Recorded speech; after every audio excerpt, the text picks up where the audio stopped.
हमारे साथ संग जी, सबको बहुत बहुत आशीर्वाद। डेरा सच्चा सौदा के प्रमुख गुरमीत राम रहीम सिंह को हाल ही में हरियाणा सरकार ने 20 दिन की पैरोल दी है। 2017 में राम रहीम को 2 शिष्यों से रेप के मामले में दोषी ठहराया गया था। इसके बाद से ये 11वीं बार है जब उन्हें पैरोल दी गई है। खास बात यह है कि राम रहीम को पैरोल ऐसे वक्त में दी गई है जब हरियाणा में विधानसभा चुनाव होने वाले हैं।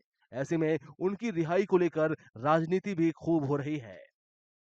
देखिए राम रहीम जी को पहली बार नहीं है कि चुनाव के टाइम पे निकाला गया है, इसीलिए शायद ज्यादा सवाल भी उठ रहे हैं कि जब जब चुनाव होते हैं। और मैं आपको बताऊं कि केवल विधानसभा या लोकसभा चुनाव नहीं, इवन कि हरियाणा में जब पंचायत चुनाव हुए तब भी उनको बाहर इस तरह से पैरोल पे छोड़ा गया था। और राजस्थान चुनाव हो या पंजाब का चुनाव हो, केवल एक राज्य तक सीमित नहीं है ये। और 2017 से आपको मालूम ही है कि वो जेल में है लगभग पिछले 7 सालों से। और कुल मिला के अगर आप देखेंगे तो 200 से भी ज्यादा दिन, वो लगभग 6 महीने से ज्यादा ही हो जाएंगे, 6-7 महीने के करीब वो बाहर रहे हैं अलग अलग समय पर। कई लोगों का मानना है कि गुरमीत राम रहीम की पैरोल हरियाणा चुनावों पर असर डाल सकती है।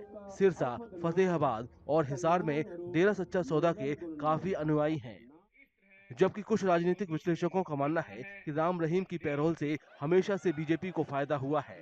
उनका मानना है कि इस बार भी वो चुनावी मौसम में असर डाल सकते हैं। हालांकि कांग्रेस और बीजेपी के बीच इस बार टक्कर कांटे की है। हमेशा सेना का अपमान करती है। 2014 का जो इलेक्शन हुआ था, जिसमें भारतीय जनता पार्टी ने हरियाणा में पहली बार अपने दम पर सरकार बनाई थी, उसमें डेरा ने इनको खुला सपोर्ट किया था।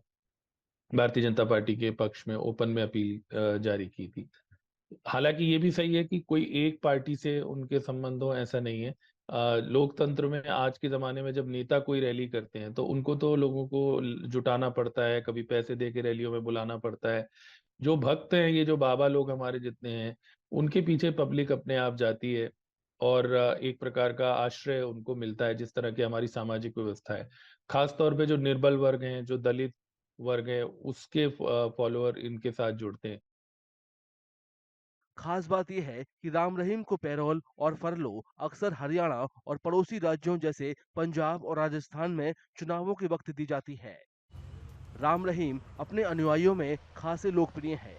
हालांकि चुनाव आयोग ने हरियाणा विधानसभा को देखते हुए उनकी गतिविधियों पर रोक लगा दी है, जिससे उनकी राजनीतिक भागीदारी और मौजूदगी सीमित हो गई है।